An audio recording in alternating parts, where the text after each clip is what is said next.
રાસાયણિક ખાતરો તેમજ જંતુનાશકોના વપરાશથી જમીન તેમજ પાકની ગુણવત્તા ઓછી થઈ રહી છે। બીજી બાજુ આપણા સૌની જરૂરિયાત છે ગુણવત્તાયુક્ત ફળ, શાક તથા ધાન્ય। તો હવે પ્રશ્ન એ ઊભો થાય કે રાસાયણિક અને જંતુનાશકના વપરાશ વગર ખેતી કેવી રીતે અસરકારક બની શકે? તો તેનો જવાબ છે પ્રાકૃતિક ખેતી।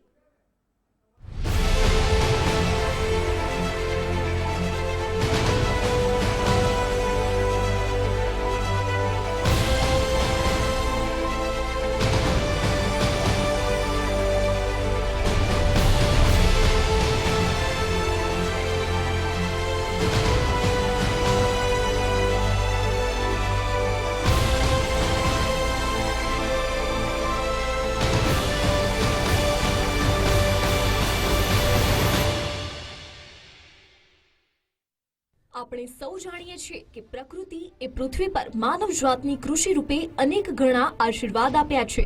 તો કૃષિ માટે પાક ઉત્પાદન લેવા માટે જે કંઈ સાધન સામગ્રીની ખેતીમાં જરૂરિયાત રહે છે તે સમગ્ર સાધન સામગ્રી આપણે પ્રકૃતિમાંથી મેળવીને ખેતી કરવાની થાય છે। બીજા શબ્દોમાં કહીએ તો બાવડા ના બળે નસીબ ના જોરે। ગમે તેવી કડકડતી ઠંડી કે કાળઝાળ ગરમી કે પછી ભર ચોમાસામાં ખેતી કરતા ખેડૂતોને મૂંઝવતો એક જ પ્રશ્ન, ખેતી તો કરવી છે પરંતુ હવે તે પોસાતી નથી, કઈ રીતે કરવી ખેતી? ગમે તેટલી મહેનત કે પરસેવો પાડીએ પણ ઉત્પાદન વર્ષો વર્ષ ઘટતું જાય છે અને ખર્ચ પણ વધતો જાય છે। એક સમય ધરતી માતા જે પુષ્કળ પેદાશ આપતી હતી, આજે એની ફળદ્રુપતા કેમ ગુમાવી? આજે ખેડૂતને મૂંઝવતા પ્રશ્નના મૂળમાં છે રાસાયણિક ખેતીનો અતિરેક। વધુ પડતા રસાયણ ખાતર અને જંતુનાશક દવાઓના કારણે પર્યાવરણ અને માનવીય આરોગ્ય સાથે કૃષિ અર્થતંત્ર પણ જોખમાયું। તમામ સમસ્યાઓમાંથી બહાર આવવાનો એક જ ઉપાય છે અને એ છે પ્રાકૃતિક ખેતી। પ્રાકૃતિક ખેતી એટલે ધરતીનો અમૃતપાન। પ્રાકૃતિક ખેતી એટલે ખેતીનો ટકાઉ વિકાસ। પ્રાકૃતિક ખેતી એટલે ઓછામાં ઓછા ખર્ચે મહત્તમ કૃષિ ઉત્પાદન। પ્રાકૃતિક ખેતી એટલે ખેડૂતોની આવકમાં ધરખમ વૃદ્ધિ। પ્રાકૃતિક ખેતી એટલે પર્યાવરણની શુદ્ધિ, સ્વસ્થ તન અને મન। પ્રાકૃતિક ખેતીમાં ગાય કેન્દ્ર સ્થાને છે।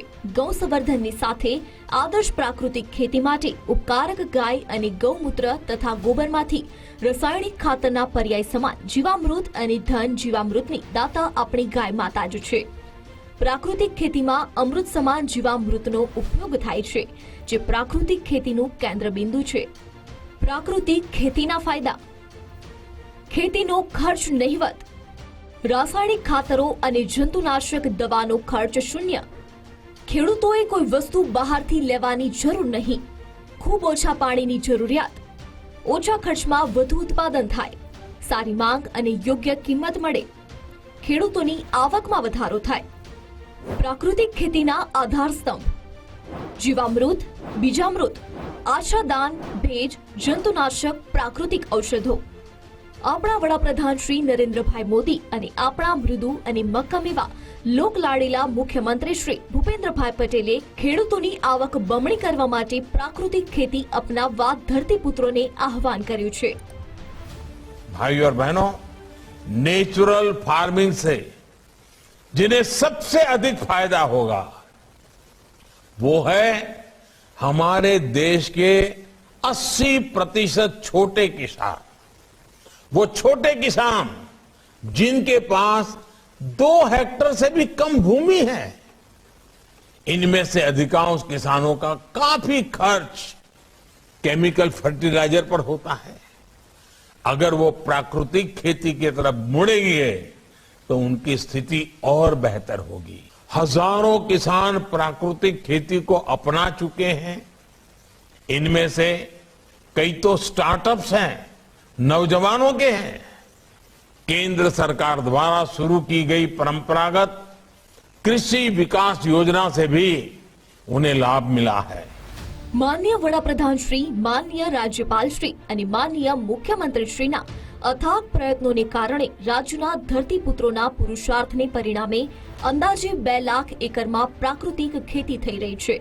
મુખ્યમંત્રી શ્રી ભૂપેન્દ્રભાઈ પટેલ અને રાજ્યપાલ શ્રી આચાર્ય દેવવ્રતજીએ રાજ્યના તમામ જિલ્લાના કલેક્ટરશ્રીઓ અને તાલુકા વિકાસ અધિકારીશ્રીઓ સાથે બેઠક કરી દર મહિને પ્રાકૃતિક ખેતીના વિકાસ અંગે સમીક્ષા કરવા હાંકલ કરી છે।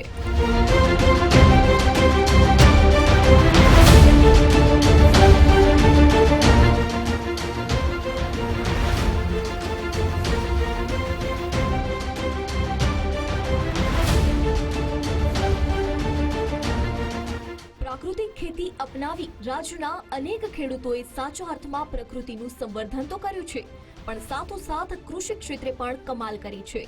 હાલ ગુજરાતના ખેડૂતો પ્રાકૃતિક ખેતી તરફ વળ્યા છે. ગુજરાતમાં અનેક ગામોમાં હાલ પ્રાકૃતિક ખેતી થકી ખેડૂતો પોતાની જમીનમાં ગાય આધારિત ખેતી કરી બમણી કમાણી કરી રહ્યા છે, જેના કારણે જમીનની ફળદ્રુપતા પણ સુધરી રહી છે. ખેડૂતો પ્રાકૃતિક ખેતી થકી બહોળા પ્રમાણમાં ખેતી કરી સારી કમાણી કરી રહ્યા છે. હાલ ખેડૂતો પ્રાકૃતિક ખેતી અંગે શું કહી રહ્યા છે, ચાલો સાંભળીએ. રાસાયણિક ખાતરના ઉપયોગથી જે સાઈડ ઇફેક્ટ રૂપે જે ઘણા પ્રકારના રોગો લાગતા હતા, જેમ કે ફૂગના રોગો, પાક વયો જાવો, એની જે ઘણી બધી સાઈડ ઇફેક્ટ હતી એ બંધ થઈ ગઈ, ખરસ બંધ થઈ ગયો, એટલે ધીમે ધીમે જમીન ફળદ્રુપ બની ગઈ. પહેલા આપણે ખાતર નાખતા, દવા નાખતા તો પણ ઉત્પાદન ન આવતું, અને આ નાખવાથી એમ કે એક તો આરોગ્ય આપણું સારું રહેશે અને ખર્ચ પણ ઘટે છે. એટલે આવી રીતનું સિંગ, મગફળી, ઘઉં આવું બધું ધાન્ય પાકો અમે બનાવી છીએ. અને પ્રાકૃતિક ખેત પેદાશોમાં જે અમે અત્યારે કરીએ છીએ તો અમારે ખેતી ખર્ચ ઘટે છે. જે બહારથી દવાઓ લાવીને, રાસાયણિક ખાતરો લાવીને જે અમે વપરાશ કરતા, એમાં જમીનનો બગાડો સૌથી વધારે જોવા મળતો, તો અળસિયાનું પ્રમાણ ખૂબ નહિવત જોવા મળતું. પણ જ્યારથી પ્રાકૃતિક ખેતી અપનાવી છે ત્યારથી અળસિયાનું પ્રમાણ વધ્યું છે.